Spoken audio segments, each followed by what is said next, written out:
Bismillahirrahmanirrahim. Assalamualaikum warahmatullahi wabarakatuh dan salam sejahtera. Ini dia cara menghadapi suami yang ringan tangan. Pertama, tunggu sampai suami Anda tenang.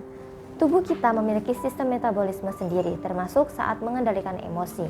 Biasanya dibutuhkan waktu sekitar 15-20 menit bagi tubuh agar efek adrenalinnya bisa agak mereda. Biasanya setelah itu emosi akan mulai reda dan itulah saat yang tepat bagi Anda untuk mulai bicara dengan nada lembut pada suami Anda. Anda harus berhati-hati untuk tidak ikut terbawa emosi ketika suami Anda masih dalam keadaan emosi tinggi. Ketika Anda ikut terbawa emosi dengan cepat, maka sudah dipastikan bahwa nantinya hanya ada pertengkaran tanpa ada solusi yang bisa menyelesaikan. Kemudian yang kedua, hindari ikut marah saat bertengkar. Jika Anda memang sudah sadar jika sifat suami mudah marah, maka seharusnya Anda juga mau mengalah sesaat demi menghindari pertengkaran yang semakin keruh di antara kalian berdua.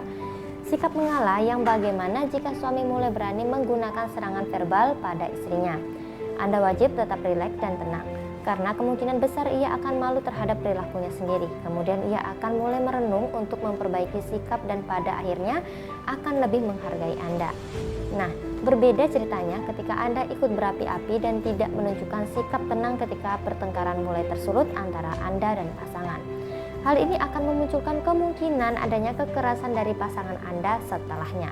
Ketiga, tahu kapan harus mencari bantuan. Setelah Anda berusaha bersikap tenang, Anda wajib tetap tahu kapan waktunya mencari bantuan. Misalnya, Anda bisa mencari bantuan dari anggota keluarga lain maupun bantuan dari tenaga profesional seperti konsultan rumah tangga, psikiater, dan sejenisnya. Jika keadaan semakin sulit dan membuat Anda tidak bisa merasakan kebahagiaan, Anda wajib memikirkan hal ini berkali-kali, bahkan jika bisa Anda butuh memasukkan dari orang lain. Dan keempat, dengarkan keluhan suami Anda. Tahukah Anda bahwa emosi dalam diri seseorang memuncak karena adanya penumpukan rasa kecewa?